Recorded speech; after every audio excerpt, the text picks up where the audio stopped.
Welcome back दोस्तों, आप लोग के अपने यूट्यूब चैनल पे। आज हम करने जा रहे हैं हमारा क्वेश्चन नंबर 2 का बी एंड 2 का सी। हाँ जी, बोर्ड क्वेश्चन पेपर 2023 अप्रैल का जो था उसमें से हम क्वेश्चन नंबर 2 का बी और 2 का सी करने जा रहे हैं। दोनों क्वेश्चन 10-10 मार्क का ईच क्वेश्चन है। जो क्वेश्चन 2 का बी है सर, ये है हमारा टाइम ऑफ सप्लाई, और हमने समझा है, सीखा है कि सर टाइम ऑफ सप्लाई हमेशा पूछता है कम से कम 10 मार्क का। और 2 का सी है, ये आपका कौन सा टैक्सेबल है कौन सा नॉन टैक्सेबल है वो वेरीफाई करना है आपको।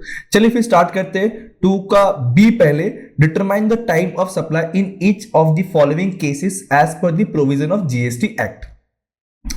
अब यहां पे आपको 3 टाइप के डेट दिए हुए। फर्स्ट है sir, date on which goods are made available, वो दिन जिस दिन गुड्स रेडी होके मिल गया तुमको। अगला है डेट ऑफ इनवॉइस, जिस दिन इनवॉइस बनाया गया। और date of receipt of payment, जिस दिन पैसा मिला। अब ना आपको पहले ये पहचानना है कि गुड्स है कि सर्विस, क्लियरली बोल के दिया है कि ये सर गुड्स के बारे में बात है। ओके, अब इससे बहुत सारे अलग अलग केसेस थे, आपको दिखाता हूं नोट्स, थोड़ा ध्यान दीजिएगा। अगर आप हमारे नोट्स को प्रॉपर ध्यान देगा समझेगा sir, time of supply goods में ये टोटल 5 केसेस है सर। अभी 5 केस में से कौन सा केस है? तो पहले सर पहला ही केस है। कैसे मालूम पड़ा?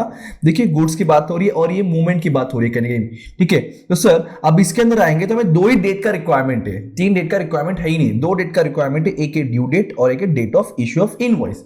अरे सर अच्छी बात ये है कि second date is given in the question, we can check from the question. Date of invoice sir दिया हुआ है, हमें इसकी जरूरत थी और ये क्वेश्चन में दिया, ये देखो ये वाला। अब हमें चाहिए ड्यू डेट। अब ड्यू डेट में 5 cases sir, again sorry 4 cases sir. अब इसमें से कौन सा केस है? क्वेश्चन में क्लियरली बोल के जाए गुड्स रेडी टू अवेलेबल, ये वाला, ये वाला, ये देखो दिख रहा है, दिख रहा है। मतलब सर इन शॉर्ट आपको क्वेश्चन में डायरेक्ट ड्यू डेट भी देके रखा हुआ है, ड्यू डेट भी डायरेक्ट क्वेश्चन देके रखा हुआ है। और ये है आपका ड्यू डेट, ये है आपका ड्यू डेट एक तरह का सर, ड्यू डेट। मतलब सर क्वेश्चन में ड्यू डेट भी दिया है और डेट ऑफ इनवॉइस भी दिया है। हमें इस डेट की जरूरत ही नहीं है इस क्वेश्चन में टाइम ऑफ सप्लाई निकालने के लिए, ये आपको बहका रहा है। हमें बहकना नहीं है, हमें इसकी जरूरत ही नहीं है। हमें सिर्फ ये 2 डेट की जरूरत था जो हमें मिल चुका है। अब करना क्या है, इन दोनों का सर अर्लियर, ये देखिए विच एवर इज, बस इतना, इन दोनों का सर विच एवर इज जो अर्लियर रहेगा वो तुम्हारा आंसर रहेगा। बस इसको प्रेजेंट करना आना चाहिए। देखो इसकी जरूरत ही नहीं है आपको, बराबर। अब देखो डायरेक्ट आएंगे हम लोग आंसर पे। पहले हेडिंग देंगे सर क्वेश्चन 2 का B, determination of time of supply. फिर ड्यू डेट मैंने यहाँ पे हेडिंग देकर रखा है और ब्रैकेट में लिख दिया जो क्वेश्चन में गिवन है। और डेट ऑफ इनवाइस जो हमें जरूरत है जो क्वेश्चन में अगेन गिवन है। अब दोनों का सर जो अर्लियर रहेगा क्या मिल जाएगा? हमें टाइम ऑफ सप्लाई मिल जाएगा, वो भी मैंने लिख दिया ब्रैकेट में यहाँ पे। ड्यू और invoice which ever is early, जो पहले आएगा वो उसका आंसर बनेगा।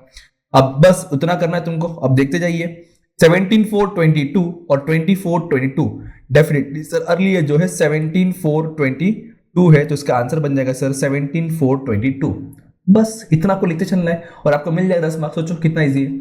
अगला सर फिफ्थ, बस इतना पता होना चाहिए कि कहां पे क्या आपको यूज करा है। इसमें मैंने कहा था कि हर चैप्टर का बेसिक देख के अगर सारे 2 से 3 पेपर सॉल्व करें तो भी काम बन जाएगा आपको। सारे चैप्टर के बेसिक देख लो, एक आध चाहिए तो वीडियो स्टार्टिंग के एक आध देख लो, डायरेक्टली बोर्ड क्वेश्चन करो तो भी काम हो जाएगा जीएसटी में। जीएसटी इतना इजी और इतना मस्त है।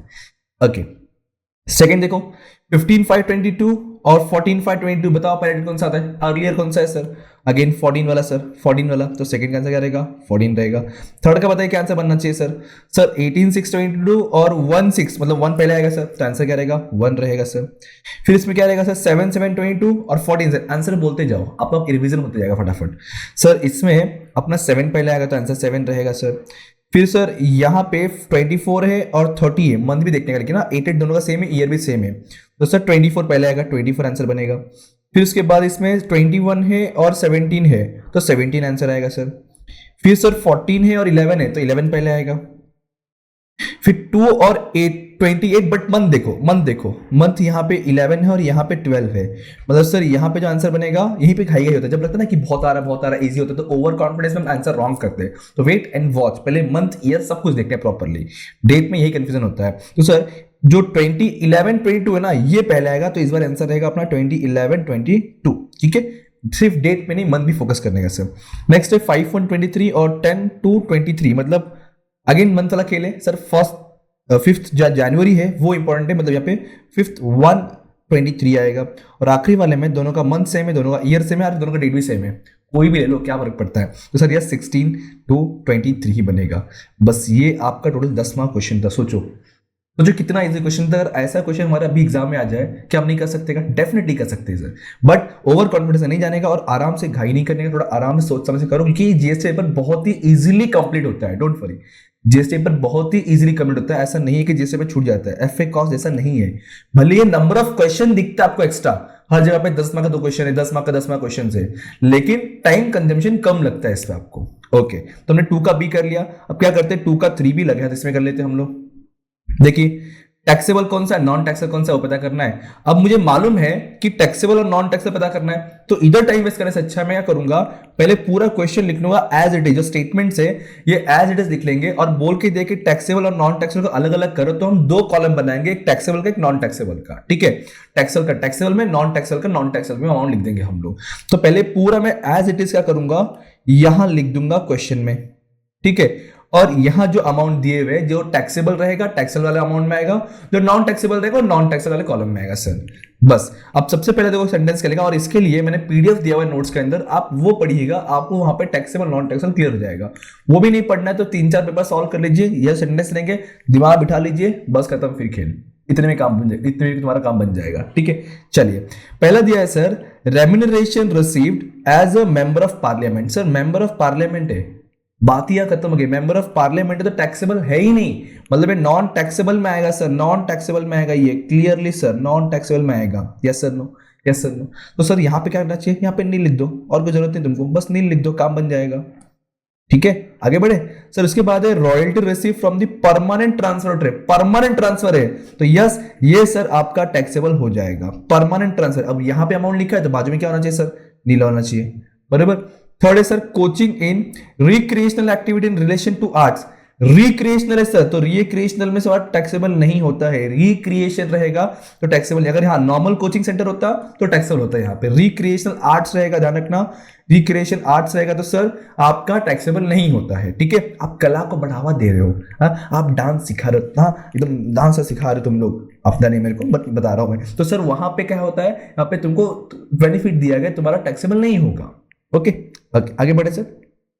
Speed post service, again sir again ये टैक्सेबल होगा सर, ये तुमको बेनिफिट नहीं मिलता है स्पीड पोस्ट में, स्पीड पोस्ट में कोई बेनिफिट नहीं मिला, तुमको टैक्सेबल रहेगा sir. Rent receive for residential house है तो सर बेनिफिट मिल जाएगा तुम्हें सर, कोई टैक्सेबल यहां पे नहीं। अगर यही कमर्शियल होता तो सर टैक्सेबल होता, रेसिडेंशियल वाला में ध्यान रखना टैक्सेबल नहीं है। ऐसा हमने शायद एक क्वेश्चन और भी कहीं तो किया था, शायद 2019 में किया हुआ पेपर में। सर रेसिडेंशियल हाउस के रहेगा तो टैक्सेबल नहीं होगा, और आपका सर अगर ये कमर्शियल होता तो टैक्सेबल होता। तो देखिए जो टैक्सेबल नहीं है तो सर टैक्सेबल नील हो गया, और नॉन टैक्सेबल में हमारा अमाउंट तुम्हारा आ गया है। नेक्स्ट वन सर, अरे फार्म लेबर है, receive from supply of farm labour, farming की बातें हो रही है, आपने सीखा है काफी अच्छे सर, फार्मिंग तो डेफिनेटली नॉन टैक्सेबल है, फार्मिंग तो नॉन टैक्सेबल, इसलिए नॉन टैक्सेबल के अंदर अमाउंट आ गया। फिर उसके बाद है sir courier service, sir courier service जो होता है हमारा टैक्सेबल होता है, कुरियर सर्विस क्या होगा सर, टैक्सेबल होगा, बेनिफिट नहीं मिलता है यहाँ पे। नेक्स्ट है सर टोल रिसीव, देखो टोल वाला जो मिलता है ना सर, ये इस पे 2 कॉन्सेप्ट था, एक था शायद से कमीशन वाला पार्ट था जो टैक्सेबल होता है, टोल वाला तुम्हारा नील होता है। टोल वाला टैक्सेबल नहीं होता, बट टोल पे जो कमीशन वगैरह होता है ना वो तुम्हारा टैक्सेबल होता है, ध्यान रखना। ठीक है, फिर सर सोल्ड गुड्स टू, अरे बात ही खत्म गया, बोल दिया सोल्ड, सोल्ड बोल दिया सर, सोल्ड बोल दिया टैक्सेबल आएगा, टैक्सेबल आएगा, तुम बिजनेस कर रहे हो टैक्सेबल आएगा, टैक्सेबल आएगा, ऐसे टैक्सेबल का अमाउंट, टैक्सेबल के कॉलम में अमाउंट आ गया और दूसरे पे नील हो गया सर। फिर sir renting of immoral property commercial, मैंने ऊपर अभी इसको एक्सप्लेन किया, कमर्शियल कोचिंग सेंटर है, डेफिनेटली सर बिजनेस कर रहे हो टैक्सेबल हो जाएगा। अब भी मैंने ऊपर बताया अगर नॉर्मल कोचिंग सेंटर चला रहे हो तो टैक्सेबल रहेगा, बट अगर सर क्या सर डांस कर रहे हैं, मतलब दैट इज सर अगर हम लोग रिक्रिएशन एक्टिविटी कर रहे हैं आर्ट में तो वहां पे टैक्सेबल नहीं होगा। तो सर कोचिंग सेंटर के लिए मतलब हमारे जैसे लोगों के लिए टैक्सेबल है। ओके क्लियर, बस इतना करना है। हाँ अगर आप चाहो तो टोटल करके दिखा सकते हो जो जो अमाउंट दिए रहेंगे टैक्सेबल और नॉन टैक्सेबल का। अगर तुमको जीएसटी बोला रहेगा निकालने के लिए तो सिर्फ टैक्सेबल अमाउंट पे निकाल दीजिएगा जीएसटी, अदरवाइज नॉट रिक्वायर्ड। बस इतना करना था यार, सोचो कितना इतना, इसमें 10 मार्क उस पर 10 मार्क, कितना मिनट लगा मुझे, मैक्सिमम 10 मिनट लगा अपने को, 10 मिनट भी नहीं लगा, 9 से 9:30 मिनट लगा अपने खाली, मतलब इतने मिनट में आराम से। चलो तुम लिखते भी हो तो भी तुमको मैक्सिमम लगता है 15 मिनट से ऊपर जाएगा नहीं, कॉन्सेप्ट पता है तो। सो फटाफट स्क्रीनशॉट ले लीजिए, फिर वीडियो को पॉज कीजिए, लिख लीजिए 2 का बी और 2 का सी। डन बॉस, अब अगले वीडियो में मिलते हैं, तब तक पढ़ते रहिए, पढ़ना सब याद करते रहिए। Thank you so much, bye bye, जय हिंद दोस्तों।